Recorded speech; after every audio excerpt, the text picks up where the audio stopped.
O grito ecoou pelo pátio da escola secundária de Dom Dinis como um fado rasgado, daqueles que cortam a alma lisboeta. Você acha que sabe tudo sobre Portugal, mas nem sabe o que é amar a terra que pisa. Sofia tirou as palavras como pedras no Tejo, os olhos negros flamejando sob o sol de primavera que filtrava pelas folhas das laranjeiras centenárias. Ana parou no meio do caminho, o caderno de história apertado contra o peito como um escudo, sentindo o coração bater como o repique dos sinos da Sé de Lisboa em dia de procissão. Era o terceiro confronto em uma semana e o ar carregava o cheiro de pastéis de nata queimados da cantina, misturado ao sal do rio próximo. As outras alunas sussurravam, formando um círculo invisível de olhares curiosos, mas Ana ergueu o queixo, a herdeira de uma linhagem de professoras que nunca recuava. Amor? Isso é para poetas como Camões, não para quem copia respostas de livros estrangeiros, rebateu ela, a voz tremendo não de raiva, mas de algo mais profundo, um formigueiro que subia pela espinha como o vinho do Douro.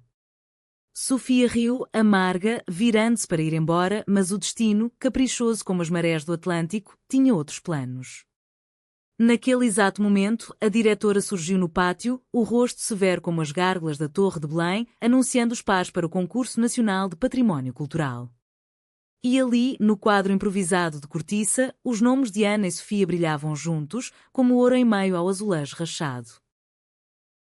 Ana desceu as escadas da escola com os ombros tensos, o eco das palavras de Sofia ainda zumbindo em seus ouvidos como as gaivotas sobre o cais do Sodré. Lisboa acordava devagar naquela manhã de abril, com o aroma de café forte subindo das esplanadas e o rumor distante dos elétricos rangendo nas colinas. Ela morava no bairro Alto, num prédio antigo onde as paredes sussurravam histórias de fados e revoluções, herança de sua avó, uma mestra que ensinara literatura portuguesa até os ossos doerem. Ana era a imagem viva dessa herança, alta, esguia, com cabelos castanhos que caíam em ondas obedientes e olhos verdes que pareciam capturar a luz do Tejo. Aos 17 anos, ela era a estrela da turma de Humanidades, a que recitava versos de Fernando Pessoa de Cor e defendia a pureza do saudosismo como se fosse uma cruzada. Mas por baixo dessa fachada de porcelana de vista alegre havia rachaduras. Ana sonhava em segredo com algo além dos livros poeirentos, um amor que não fosse platónico, que doesse como as letras de Amália Rodrigues. No entanto, em casa, o pai, um advogado conservador com bigode grisalho e gravata sempre impecável, repetia que o amor verdadeiro é como o vinho do Porto, envelhece em silêncio, sem escândalos. Sofia, por outro lado, era o furacão que varria as salas de aula como uma brisa do Algarve carregada de jasmim selvagem. Chegada a apenas 6 meses de uma pequena aldeia no Alentejo, ela trazia na pele morena o sol escaldante das planícies e nos olhos negros o mistério das noites de estrelas sobre os sobreiros. Filha de um oleiro e uma costureira, Sofia crescera entre o cheiro de barro úmido e o som das guitarras portuguesas afinando para festas de colheita. Aos 16 anos, ela era um enigma, talentosa em artes, com desenhos que capturavam a essência das romarias de Eurique, mas rebelde o suficiente para questionar as aulas de história como se fossem contos de fadas manipulados. Portugal não é só reis e descobrimentos, dizia ela, é o suor das mulheres que tecem rendas em Peniche e o grito dos pescadores em Sagres. Sofia escondia, porém, uma ferida aberta. A mãe adoecera de um mal nos pulmões e a família lutava para pagar as contas, forçando-a a trabalhar à noite em uma loja de azulejos no Chiado. E em noites solitárias, deitada na cama estreita de um quarto alugado em Alfama, ela sonhava com um amor que a libertasse, um que cantasse como o fado mas dançasse como o rancho folclórico. O anúncio do concurso caiu como uma bomba de confete no pátio. O Concurso Nacional de Património Cultural era o crème de la crème para alunos do secundário. Uma viagem pelo país, de Lisboa a Porto, de Évora a Sintra, criando projetos que celebrassem a alma portuguesa. Premiação? Uma medalha de ouro, bolsas para a universidade e, quem sabe, um futuro brilhante. Mas para Ana e Sofia era uma sentença. Vocês duas são as melhores em História e Artes, proclamou a diretora, ignorando os mitos coletivos. Juntas, vão representar o espírito de Portugal, tradição e inovação. Ana sentiu o estômago revirar como as águas do rio em maré alta. Sofia, ao lado, cruzou os braços, o jale colorido escorregando do ombro, revelando uma tatuagem discreta de uma âncora, símbolo de sua avó pescadora. Naquela tarde, elas se encontraram na biblioteca da escola, um antro de silêncio quebrado apenas pelo farfalhar de páginas e o tic-tac de um relógio antigo. Ana chegou primeiro, espalhando mapas de Portugal sobre a mesa de carvalho, traçando rotas com o dedo como se fossem veias de um corpo amado. Sofia entrou atrasada, o cabelo desgrenhado pelo vento do Tejo, carregando um caderno de esboços manchado de carvão. Vamos acabar com isso rápido, disse Sofia, sentando-se com um baque que fez os livros tremerem. Eu faço os desenhos, você os textos pomposos. Ana ergueu uma sobrancelha, o orgulho ferido como um azulejo lascado. Pomposos? Isso é a voz da nação, não fanfarronice. E você, com seus rabiscos modernos, acha que entende o fado da pedra? A discussão escalou como uma escada íngreme do chiado. Sofia acusou Ana de ser elitista, presa aos salões de Queluz. Ana retrucou que Sofia era superficial, ignorando as raízes profundas de Sofia de Melbreiner. Vozes altas atraíram olhares, e o bibliotecário, um homem idoso com óculos tortos, interveio com um SHHH. Meninas, Portugal precisa de unidade, não de guerra. Mas algo mudou naquela briga. Quando Sofia se inclinou para pegar um mapa, seus dedos roçaram os de Ana, um toque fugaz, como o roçar de saias em uma dança de mirandês. Ana recuou como se queimada, o rosto corando sob a luz amarelada da lâmpada. Sofia piscou, confusa, e por um instante, o ar entre elas carregou-se de um perfume sutil, laranjas em flor misturado maresia. Talvez possamos tentar, murmurou Ana, a voz baixa como uma prece em Fátima. Sofia assentiu, relutante, e elas traçaram um plano. Começar por Lisboa, visitando o Mosteiro dos Jerónimos, depois subir ao Porto para o vinho e as caves. Mas no fundo, Ana sentia um tremor novo, como se o concurso não fosse só sobre património, mas sobre o seu próprio coração, um tesouro enterrado à espera de ser desenterrado. Os dias seguintes foram uma dança desajeitada de e-mails e encontros relutantes. Ana pesquisava incansavelmente na internet, citando decretos de Dom Manuel I e as navegações de Vasco da Gama, enquanto Sofia esboçava painéis que fundiam manuelino com grafites contemporâneos, inspirados nas ruas de Moraria. Em casa, Ana confidenciava à sua melhor amiga, Margarida, uma loira tagarela obcecada por K-pop, sobre a tortura de trabalhar com Sofia. Ela é tão viva, admitiu Ana uma noite, deitada no chão do quarto com posters de Essa de Queiroz nas paredes. Margarida riu. Viva? Parece que você está descrevendo um crush, não uma rival. Ana negou, corando, mas o sonho daquela noite atraiu. Ela via Sofia dançando sob as luzes de um São João, as mãos entrelaçadas, o riso ecoando como sinos. Sofia, por sua vez, rabiscava no caderno durante as pausas, traços que suavizavam o contorno afiado do rosto de Ana, os lábios cheios, o queixo teimoso. Idiota, murmurava para si mesma, apagando com raiva. Em Alfama, onde as ruas estreitas serpenteavam como veias azuis, ela ouvia fado na janela de sua tia, as letras de saudade cortando como navalhas. Um dia eu vou embora, confidenciou à prima mais nova, uma menina de tranças que sonhava em ser fadista. Lisboa é bonita, mas machuca. A mãe, de cama, apertava sua mão. Fica pelo amor, filha.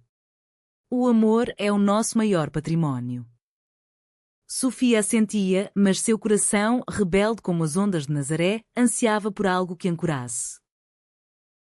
O primeiro encontro de campo veio como uma trégua forçada, o Mosteiro dos Jerónimos, com suas torres manuelinas erguendo-se como velas de caravelas. Ana chegou pontual, de saia plissada e blusa branca, um colar de filigrana minhota no pescoço. Sofia surgiu atrasada, de jeans rasgados e uma blusa florida que cheirava a lavanda lentejana.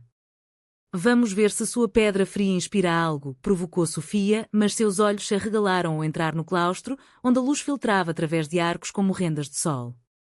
Ana explicou, apaixonada, aqui cada detalhe conta a história das descobertas, o mar, o império, o sonho português. Sofia desenhou furiosamente, capturando a sombra de uma corda de nave no chão de mármore. E o sonho das mulheres? As que esperavam nos cais, tecendo esperanças. Pela primeira vez, Ana sorriu de verdade, um sorriso que iluminou o claustro como o sol de meio-dia. Elas almoçaram em Belém, pastéis quentes e chá de limão conversando sobre avós. A de Ana, que contava histórias de Salazar, a de Sofia, que dançava em romarias sob a lua. O toque veio de novo, acidental, ao dividir o guardanapo, e desta vez, nenhuma recuou. À noite, Ana caminhou pelo Tejo, o vento bagunçando seus cabelos, sentindo o peito apertado como um acordeão de concertina. O que está acontecendo? Sussurrou para as estrelas.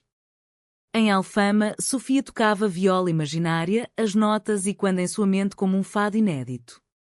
O concurso os unia, mas algo mais profundo fermentava, como o vinho nas barricas do Douro, uma química que prometia embriaguez, mas também ressaca. A viagem para o Porto começou sob uma chuva fina, típica do norte, que tamborilava no para-brisas do autocarro como dedos impacientes em uma guitarra portuguesa. Ana e Sofia sentaram-se lado a lado por falta de escolha, os joelhos roçando ocasionalmente nas curvas da estrada A1, que serpenteava entre vinhedos verdes e eucaliptos altos. Ana lia em voz alta de um livro de José Saramago, descrevendo as gentes do Douro como rios de sangue e vinho, enquanto Sofia esboçava a paisagem pela janela embaçada, traços fluidos que capturavam o nevoeiro como um véu de noiva minhota. Você fala como se Portugal fosse um conto de fadas, disse Sofia, inclinando-se para ver o desenho. Mas é real, suor, terra, lágrimas. Ana fechou o livro, os olhos encontrando os dela. Então me mostre o real, ensine-me a ver além das páginas. Foi o primeiro convite genuíno, e Sofia aceitou com um aceno, o coração acelerando como o motor do autocarro subindo a serra. Chegaram ao porto ao entardecer, o céu tingido de laranja como o vinho tinto que a esperava. A cidade abraçou-as com seu cheiro de castanhas assadas e o rumor do Douro fluindo preguiçoso sob as pontes de ferro. Instaladas em um albergue simples perto da ribeira, com paredes de granito e janelas que davam para os barcos rabelos, elas saíram para explorar. O projeto exigia documentar o património vinícola, caves, lagares, tradições de vindima que datavam dos romanos. Mas Sofia insistiu em começar pela Foz do Douro, onde o rio encontra o mar Atlântico em uma dança selvagem. Caminharam pela marginal, o vento salgado chicoteando as saias, Ana tropeçando nas pedras irregulares até Sofia estender a mão. Segure-se, princesa de Lisboa, brincou ela, e Ana riu, o som leve como bolhas de espumante. Ali, sentadas em um banco de azulejos azuis, Sofia contou histórias de sua infância, como roubava uvas das vinhas alentejanas e sonhava em ser livre como as gaivotas. Ana, por sua vez, confessou sua solidão na capital, onde as amigas falavam de rapazes e bailes, mas ela se perdia em versos de Florbela Espanca, sonhando com amores que transcendiam o corpo. Na cave da Taylors, entre barricas gigantes que exalavam um aroma doce de carvalho e frutas maduras, o guia explicou o processo de envelhecimento do Porto. Paciência, escuridão, tempo. Como o amor, murmurou Ana, sem pensar, e Sofia corou, fingindo ajustar o caderno. Elas provaram o vinho, tawny e suave para Ana, ruby encorpado para Sofia, e sob a luz fraca das lanternas, brindaram a Portugal. O toque dos copos ecoou como um sino, e quando Sofia limpou uma gota do lábio de Ana com o polegar, o mundo parou. Os olhos se prenderam, o ar espesso como mel. Você tem olhos como o mar de Cascais, sussurrou Sofia. Ana engoliu em seco, e os seus, como a noite de Évora. O beijo não veio, ainda não, mas a promessa pairava, doce como o vinho na língua. De volta ao albergue, deitadas em beliches opostos, o silêncio era pontuado pelo gotejar da chuva. Ana ouvia a respiração de Sofia, ritmada como uma morna madeirense, e pela primeira vez, permitiu-se imaginar, mãos entrelaçadas em uma sardinhada de Santo António, sussurros em um jardim de Sintra. Mas o medo veio como uma onda fria, e se o pai soubesse? E se Sofia risse? No dia seguinte, elas visitaram a Sé do Porto, com seus claustros góticos e túmulos de nobres esquecidos. Sofia desenhou os arcos entrelaçados, simbolizando uniões eternas, enquanto Ana notava as inscrições em latim sobre lealdade. Património é memória, disse Ana. E memória é o que nos une ou nos separa. Sofia assentiu, mas seus pensamentos voavam para casa, a mãe piorava, as cartas de cobrança chegavam, e o sonho de ficar em Lisboa desbotava como um azulejo exposto ao sol. O conflito irrompeu na vindima encenada em uma quinta do Douro. Vestidas com aventais alentejanos, pisaram uvas em lagares de pedra, o suco vermelho subindo pelas pernas como sangue de deuses pagãos. Riram como crianças, salpicando-se, mas quando Ana escorregou e Sofia segurou pela cintura, o riso morreu. O que estamos fazendo? Perguntou Ana, ofegante, os corpos colados no calor úmido. Sofia recuou, o rosto pálido. Nada. Só o concurso. Mas naquela noite, em um restaurante de francesinha fumegante e vinho verde gelado, as barreiras ruíram. Sofia confessou, eu desenho para esquecer. Minha mãe. Ela está morrendo e eu preciso de dinheiro para tratamentos. Lágrimas escorreram, salgadas como bacalhau. Ana, impulsiva, abraçou a sobremesa, ignorando os olhares dos locais. Você não está sozinha. Nós vamos ganhar isso. Juntas. O abraço se prolongou, cabeças encostadas, e no burburinho do porto noturno, com odor de testemunha, elas se beijaram pela primeira vez, suave, hesitante, como o primeiro gole de um vinho raro. Lábios que sabiam a uvas esmagadas e promessas, selando um pacto além do papel. A volta a Lisboa foi um sonho febril. No autocarro, mãos dadas sob o casaco de Ana, elas planejavam o próximo passo, Évora, com seus templos romanos e ossos capuchinhos. Mas a euforia esbarrou na realidade. Em casa, Ana mentiu para o pai sobre a amiga do concurso, o coração pesado como chumbo. Sofia, recebendo uma carta da escola, transferência iminente para o sul por falta de pagamento, escondeu-a no fundo da gaveta. O amor nascia, frágil como uma flor de jasmim, mas as sombras alongavam-se. Inveja, segredos, o peso da tradição portuguesa que amava a saudade mais que a felicidade. Évora recebeu-as com o calor seco do Alentejo, o ar carregado de poeira dourada e o canto distante dos melros nos sobreiros centenários. O comboio de Lisboa chacoalhara-as por horas, mas agora, de mãos dadas disfarçadas em bolsos, elas caminhavam pelas ruas de calcário branco, onde cada porta era um portal para séculos de história. O projeto ganhava forma, um painel interativo mesclando história oral alentejana com ilustrações de Sofia, narrando de sertório aos cortijeiros modernos. Ana gravava depoimentos de velhas tecelãs em arraiolos, suas vozes roucas tecendo tapetes de memórias, enquanto Sofia capturava em carvão as mãos calejadas, enrugadas como cortiça. Isto é Portugal de verdade, disse Sofia, os olhos brilhando como oliveiras ao sol. Ana, tocando seu braço, respondeu, e você é a minha parte favorita. Os dias em Évora foram um idílio roubado ao tempo. De manhã, visitavam o templo de Diana, ruínas romanas que sussurravam de deusas esquecidas, e Ana recitava o vídeo adaptado por Camões, fazendo Sofia rir até doer a barriga. À tarde, no Rocio, comiam sopa de cação e pão de milho, trocando olhares que diziam mais que palavras, olhares que prometiam noites sem fim. Uma tarde, em uma romaria improvisada na praça, dançaram um rancho folclórico, saias rodando como rodas de carroça, mãos batendo palmas ao ritmo das castanholas. Sofia, com um lenço vermelho na cabeça, girava Ana como se fossem folhas no vento, e quando a música parou, o beijo veio público, breve, mas corajoso. Os aldeões aplaudiram, achando as irmãs ou amantes de verão alheios ao peso que aquilo carregava. Mas o paraíso rachou com uma ligação.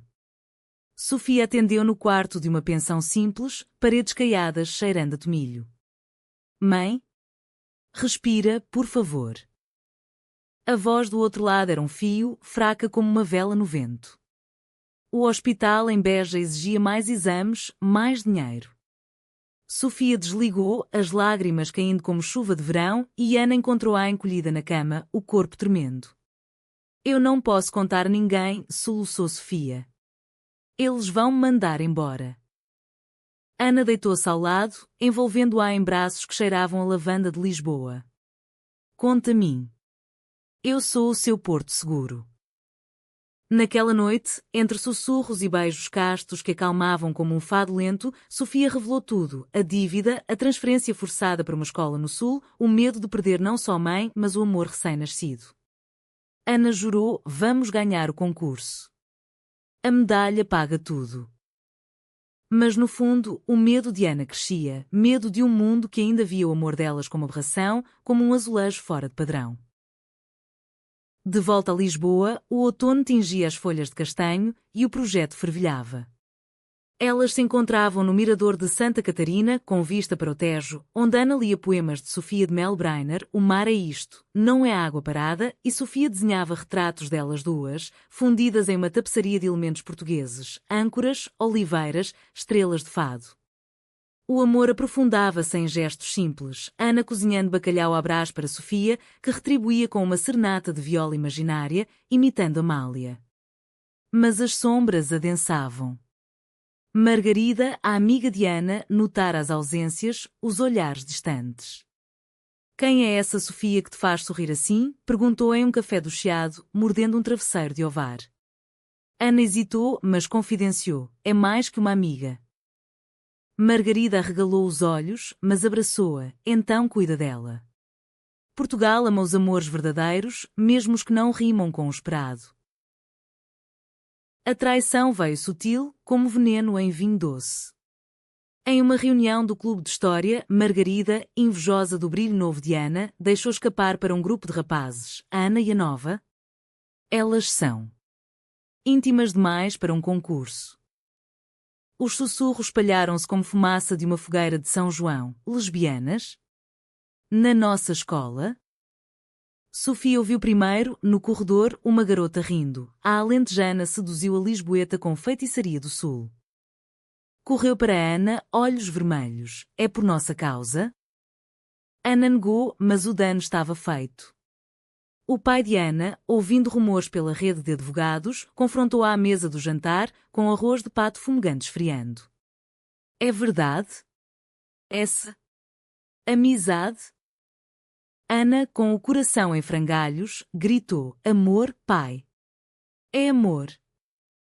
Ele empalideceu, murmurando sobre tradição, sobre o que a família diria. Sofia, sozinha em Alfama, recebeu a carta final, transferência em uma semana. O concurso aproximava-se, mas o drama fervia, pronto para explodir como um vulcão adormecido nas ilhas. O inverno chegou a Lisboa com um manto de névoa que envolvia o Tejo como um sudário, e com ele, o veneno dos rumores infiltrou-se nas veias da escola como erva daninha em um jardim de bucho. Ana e Sofia continuavam a encontrar-se em segredo, nos recantos esquecidos, o jardim do convento do Carmo, com suas ruínas góticas como ossos expostos, ou o cais das colunas, onde o rio lambia as pedras como um amante relutante. Ali trocavam beijos furtivos, mãos que se entrelaçavam sob casacos grossos, sussurrando planos para o concurso como se fossem votos matrimoniais. O projeto estava quase pronto. Um vídeo de 10 minutos mesclando narração de Ana, voz grave, evocando as descobertas e as revoluções de 1820, com animações de Sofia, onde figuras históricas dançavam fado com elementos modernos, como telemóveis gravando romarias. É nós duas, disse Sofia, editando no computador de uma lan house em Moraria. Passado e futuro, unidas. Mas a traição de Margarida corroía por dentro. Ela, consumida por ciúmes, não só do tempo de Ana, mas de sua própria vida monótona de aulas de balé fracassadas, espalhara mais. Fotos borradas delas no Porto, tiradas por um primo invejoso, circulavam em grupos do WhatsApp. Escândalo lésbico no concurso nacional, zombavam as legendas. Ana confrontou-a no pátio, sob a chuva miúda que molhava os azulejos. Porquê, Margarida? Éramos irmãs. A amiga, com maquiagem borrada como um clown triste, soluçou: Você mudou. Deixou-me para ela, a forasteira. Ana virou as costas, o coração partido como um prato de cerâmica de Bordal Pinheiro, mas o dano era irreversível. Em casa, o pai trancou-se em silêncio, recusando-se a olhar para ela, enquanto a mãe, uma florista suave com mãos cheirando a rosas, sussurrava: O amor é como as flores. Filha, algumas murcham, mas as verdadeiras florescem na adversidade. Sofia, ferida mais fundo, isolou-se. A transferência era iminente, uma escola técnica em Beja, longe do sonho universitário em Belas Artes. Pior, a mãe piorara e o hospital exigia pagamento imediato. Eu tenho que ir, confidenciou a Ana em uma noite chuvosa no mirador da Senhora do Cabo, o Atlântico rugindo abaixo como um fado furioso. Ana agarrou seus ombros, os olhos verdes tempestuosos. Não sem mim. O concurso é na próxima semana. ganhemos, e eu convenço meu pai a ajudar. Mas Sofia, com o orgulho alentejano como armadura, recuou. Você não entende. Meu mundo não é de castelos como o seu. É de barro e dívidas. O beijo daquela noite foi desesperado, lágrimas misturando-se ao sal do mar, corpos pressionados contra a grade como se pudessem fundir-se em uma só alma portuguesa. O clímax do drama irrompeu 2 dias antes da submissão. Sofia, trabalhando sozinha em uma oficina de azulejos no Chiado para ganhar uns euros, recebeu uma visita inesperada, o pai de Ana, com seu casaco de lã e expressão de juiz. Afaste-se da minha filha, disse ele, voz baixa mas cortante como uma navalha de barbear. Você a está destruindo com essa aberração. Sofia, com as mãos sujas de azul cobalto, ergueu o queixo. Aberração? O amor não tem rótulos, senhor. É como o Tejo, flui, inunda, nutre. Ele riu, amargo. Em Portugal, o amor respeita as tradições. A minha família não tolera escândalos. Saiu deixando um cheque, não de ajuda, mas de silêncio. Pegue e suma. Sofia rasgou ali mesmo, pedaços voando como confetes de um carnaval triste, mas o golpe quebrou. Correu para Ana, que esperava no Rocio com o projeto finalizado em um pendrive. Seu pai me pagou para ir embora, gritou ela, voz embargada. Ana empalideceu. Ele o quê? Não, Sofia, é mentira. Mas as provas estavam no telemóvel, mensagem do pai, fria como o granito do Porto. A briga explodiu como uma garrafada em uma tourada. Você me usou. O concurso, o amor, tudo para curar sua solidão lisboeta, acusou Sofia, lágrimas furiosas.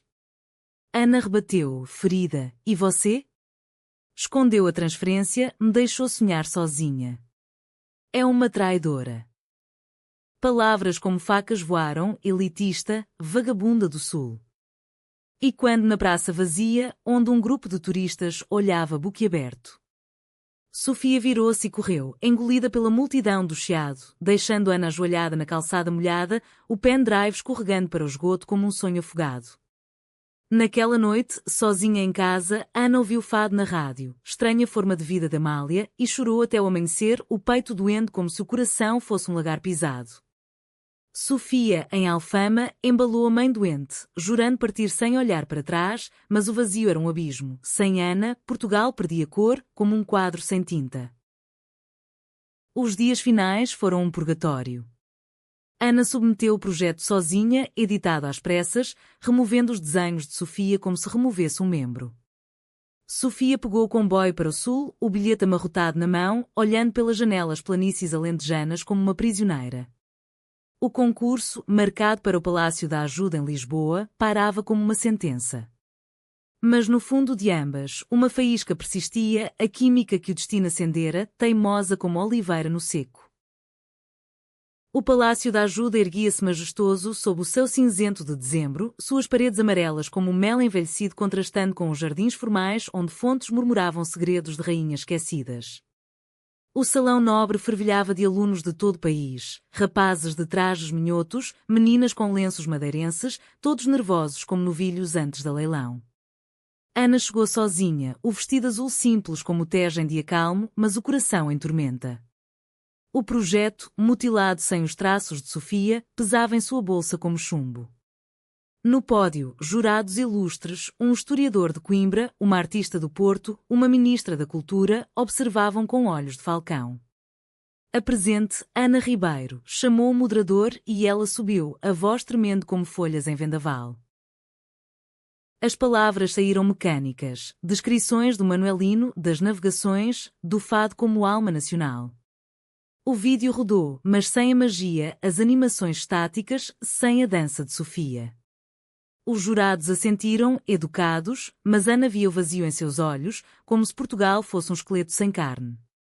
No intervalo, no jardim, ela avistou Margarida, que se aproximou contrita. Eu errei, Ana. Os rumores foram da minha fraqueza. Ana perdoou-a com um abraço frio. O perdão é como o vinho do Porto, leva tempo para amadurecer. Mas o perdão não curava a ferida de Sofia. Sozinha em um banco de ferro forjado, Ana chorou, imaginando Sofia em Beja, talvez já esquecendo-a como uma estação passada. 1000 quilómetros ao sul, em Beja, Sofia matriculava-se na nova escola, o ar seco do Alentejo sufocando como um jail apertado. A mãe, no hospital local, apertava sua mão. Volte para o que ama, filha. O património não é só pedra, é o coração. Sofia assentiu, mas o coração gritava por Ana. Na mala, escondido, o caderno de esboços, páginas cheias de retratos delas, beijos imaginados, portos e évoras eternos. Naquela noite, em um quarto alugado cheirando a poeira e eucalipto, ela ligou o vídeo do projeto no telemóvel roubado. Sim, roubar uma cópia antes de partir. Lágrimas caíram ao ver sua arte mesclada à voz de Ana, imperfeita sem ela, mas ainda bela. Eu traí você, sussurrou para a tela. Mas o concurso transmitia ao vivo na RTP e Sofia, impulsiva como o vento das planícies, comprou um bilhete de comboio de última hora. Não por ouro, pensou, mas por nós. Em Lisboa, o anúncio dos finalistas ecoou como trovão. Ana Ribeiro, Escola Dom Dinis, para a final. O júri elogiara a paixão narrativa, mas notara a falta de alma visual. Ana, no camarim, arrumava o cabelo com mãos trêmulas, quando a porta se abriu. Sofia, desgrenhada da viagem, olhos vermelhos mas determinados, surgiu como um fantasma lentejano. Eu vim, disse simplesmente, estendendo o caderno. Não para ganhar, mas para consertar. Ana correu para ela, o abraço um dique contra a inundação de emoções. Você voltou. Meu Deus, você voltou. Beijaram-se ali, no quarto frio do palácio, um beijo de reencontro que sabia a vinho e lágrimas, castos mas profundos como o oceano que Vasco da Gama navegou. Afinal era um duelo de projetos, 3 finalistas, cada um com 15 minutos para brilhar. Ana e Sofia, agora juntas no pódio, refizeram o vídeo na hora, Sofia adicionando toques digitais via app, Ana narrando com voz renovada. Portugal não é museu, começou Ana, olhos fixos em Sofia. É vivo como o amor que nos une através das eras. As imagens dançaram, caravelas virando fados eletrónicos, azulejos ganhando vida em danças de rancho. O público, pais, professores, mídia, prendeu a respiração.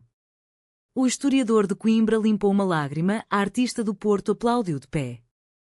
Mas o clímax veio no final, uma dedicatória sussurrada para as mulheres que tecem o futuro, como Sofia e eu tecemos este sonho. O verdito caiu como chuva de ouro. Primeiro lugar, Ana Ribeiro e Sofia Mendes. A medalha, reluzente como o sol de Lagos, pendurou-se em seus pescoços entrelaçados. Abraços, flashes, aplausos, mas para elas, o mundo era só os olhos uma da outra. No jardim do palácio, sob as luzes de Natal precoces, Sofia sussurrou: a medalha é nossa, mas o ouro é você. Ana, com o pai observando de longe, olhos suavizados pela visão da filha radiante, respondeu: e o drama? Virou fado de vitória. Mas o verdadeiro teste veio depois. O pai de Ana aproximou-se, hesitante, estendendo a mão a Sofia. Eu errei. O amor. Aprendo que é maior que tradições.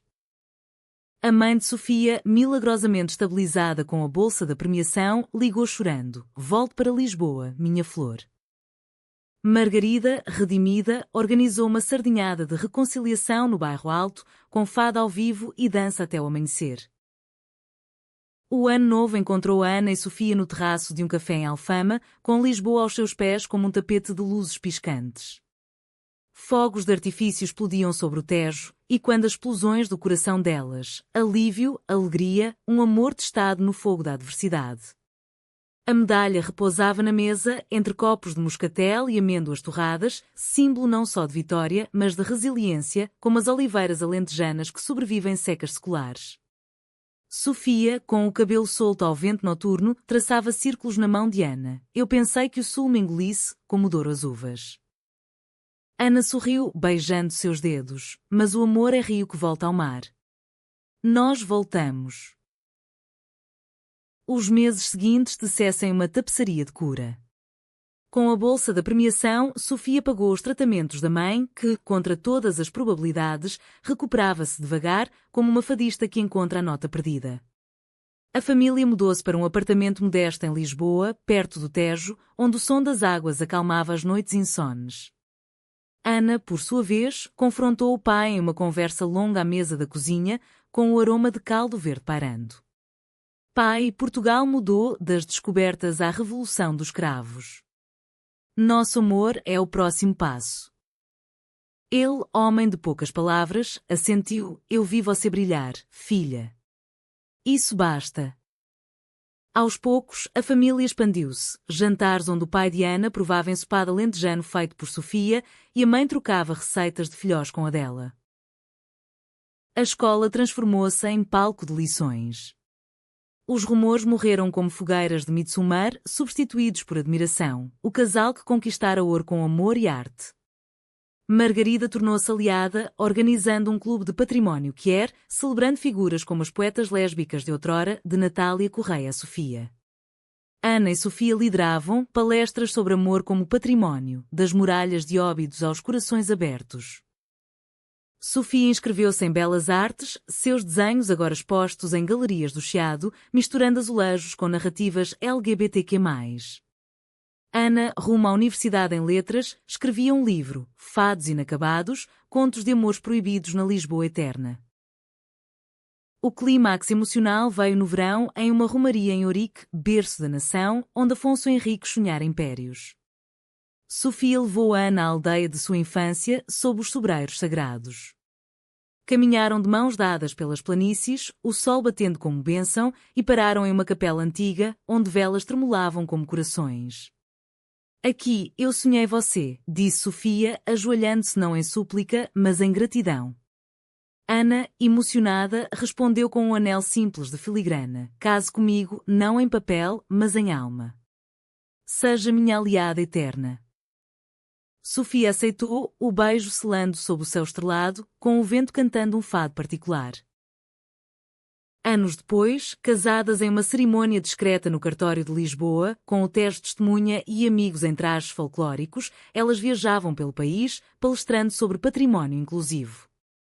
A mãe de Sofia, agora forte o suficiente para dançar, tecia rendas para o enxoval imaginário. O pai de Ana, avô honorário em potencial, contava histórias de tolerância a netos futuros. Portugal, terra de saudades e descobertas, abraçava-as. De festas do povo a debates na Assembleia, o amor delas inspirava, provando que a verdadeira medalha é o ouro do coração humano. E assim, de rivais em pátio escolar a aliadas no palco da vida, Ana e Sofia teciam seu fado, não de perda, mas de triunfo. Um amor que, como o Tejo, fluía eterno, nutrindo terras secas e almas sedentas. Em Lisboa, sob as laranjeiras em flor, elas dançavam, mãos unidas, sabendo que o drama passara, deixando apenas a luz romântica de um amanhecer português.